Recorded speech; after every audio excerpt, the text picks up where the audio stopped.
హైదరాబాద్లో వర్షం మొదలైతే చాలు రోడ్లన్నీ చెరువుల్లా మారిపోతాయి. బెంగళూరులో అయితే ట్రాఫిక్లో చిక్కుకోవటం ప్రతిరోజు అక్కడి వారికి అనుభవమే. అరగంట గంట ట్రాఫిక్ నిలిచిపోతేనే చిరాకు పీక్ స్థాయికి చేరుకుంటుంది. అలాంటిది ఒకసారి బండి స్టార్ట్ చేసి రోడ్డెక్కిన తర్వాత 12 రోజుల పాటు ట్రాఫిక్లోనే చిక్కుకుపోతే కారు ట్రక్కుల్లోనే తిని పడుకునే రోజులు గడపాల్సి వస్తే వినటానికి సినిమా కథలా అనిపించినా 2010లో చైనాలో అది నిజంగానే జరిగింది. చైనాలోని ఇన్నర్ మంగోలియాలో బీజింగ్తో కలిపే నేషనల్ హైవే 110పై ఈ భారీ ట్రాఫిక్ జామ్ ఏర్పడింది. దాదాపు 100 కిలోమీటర్ల మేర వాహనాలు నిలిచిపోయాయి. ముఖ్యంగా బొగ్గు, నిర్మాణ సామగ్రిని తరలించే ట్రక్కుల సంఖ్య ఒక్కసారిగా పెరగటం, మరోవైపు రోడ్డు మరమ్మతు పనులు కొనసాగటం వలన హైవేపై వాహనాల సంఖ్య పెరిగింది. అప్పటికే ఆ మార్గంలో ట్రాఫిక్ ప్రతి ఏడాది సుమారు 40% చొప్పున పెరుగుతుండటంతో పరిస్థితి మరింత దిగజారింది.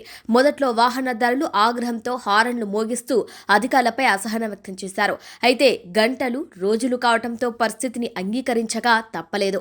కొన్ని ప్రాంతాల్లో వాహనాలు రోజుకు కేవలం 1 కిలోమీటర్ మాత్రమే ముందుకు కదిలాయి. కొందరు డ్రైవర్లు ట్రాఫిక్ నుంచి బయటపడటానికి దాదాపు 12 రోజులు పట్టింది. ట్రాఫిక్ జామ్ కొనసాగుతుండటంతో స్థానిక గ్రామస్తులు దీనిని వ్యాపార అవకాశంగా మార్చుకున్నారు. హైవే పక్కనే తాత్కాలిక దుకాణాలు ఏర్పాటు చేసి నీరు, నూడిల్స్, సిగరెట్లు, స్నాక్స్ విక్రయించడం ప్రారంభించారు. ఇదే అదునుగా రేట్లు పెంచేసి విక్రయించినట్లు అప్పట్లో వార్తలు కూడా వచ్చాయి. దీంతో హైవే ఒక తాత్కాలిక పట్టణంలానే మారిపోయింది. వాహనాల్లోనే నిద్రపోవటం, ట్రక్కుల మధ్య నడుచుకుంటూ తిరగటం, ఆహారం కోసం వరుసల్లో నిలబడటం వంటి దృశ్యాలు కనిపించాయి. చివరకు ట్రక్కుల రాకపోకలపై ప్రత్యేక నియంత్రణలు అమలు చేయడంతో పరిస్థితి క్రమంగా సాధారణ స్థితికి చేరుకుంది.